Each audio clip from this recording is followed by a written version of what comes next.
Hey drivers, welcome back. Today we're jumping into Le Mans Ultimate, which has finally reached version 1.0. That means it's officially out of early access, an undeniably positive step forward. This version brings some features already implemented and others that have been announced for future updates. It's great to see this sim, already highly appreciated, truly beginning to take off, especially now with a lot of new content on the horizon. Starting with what's been introduced in 1.0, a number of bugs have been fixed, some minor, others more significant, affecting a wide range of vehicles.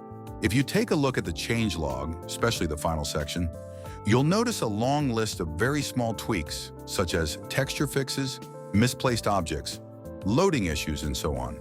Nothing groundbreaking, but still useful and appreciated.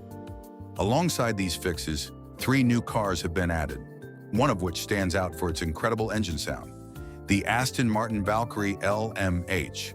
It's joined by the Mercedes-AMG LM GT3 and the BMW M4 GT3. All 2025 liveries have also been added for both the hypercar and LM GT3 classes. There have also been some interface updates, but the most relevant change concerns the dynamic behavior of LM GT3 tires. After the June 10th update, driving became noticeably more restrictive. You could slide the car less, be less aggressive, and overall had to drive with a more cautious approach. The tires in particular were extremely sensitive when too much energy was generated too quickly, leading to significant thermal degradation.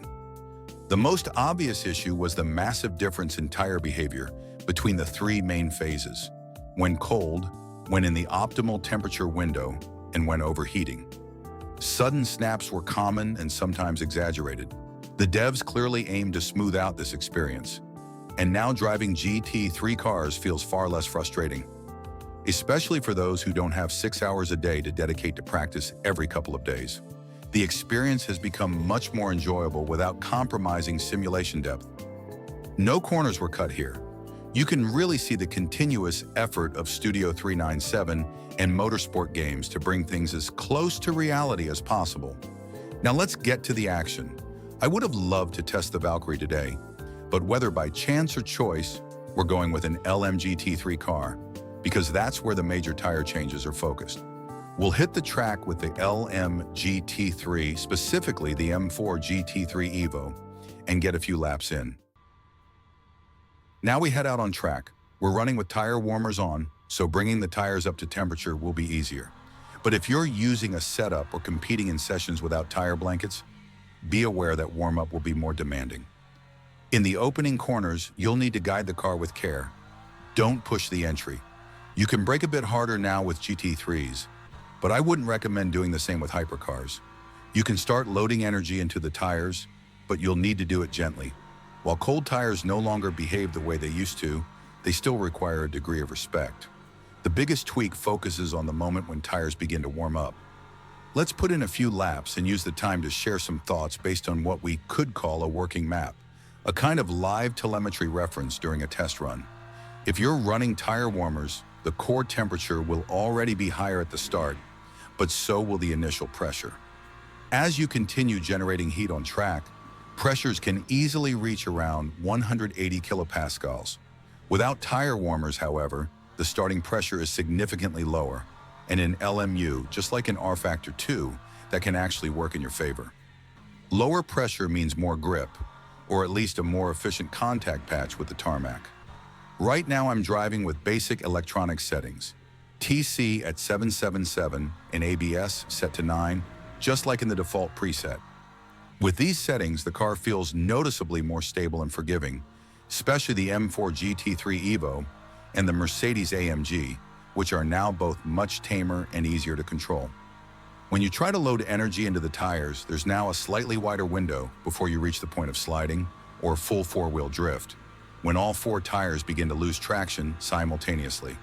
You can drive a bit more aggressively. We're not back to the GT3 launch physics from last December, where you could push like crazy, but it's also a far cry from the February update, where cars were plagued by understeer due to excessive rear grip and forced you into extremely rear-biased setups. Thanks to the updated electronics And with more flexibility in how we manage power cut and slip angle, you can start dialing back the TC values. That allows the car to feel less restricted, rotate better, unleash more torque, cut power less abruptly, and generally drive in a more natural and engaging way. Power delivery has become easier to manage too. Corner entry allows for a little more rotation under braking, and you can push just a touch more without upsetting the car. The difference is clear. On circuits like Fuji, for instance, where tires have time to cool down between sectors, you can really feel how the changes play out. Electronically, nothing has changed in terms of underlying logic, so there's no need to adjust those parameters unless you want to. However, on the M4, you'll definitely notice that it's harder to load energy into the rear axle, which means you can safely lower the TC levels. It's not the same story you'd have with the Porsche, the Lambo, or the Ferrari.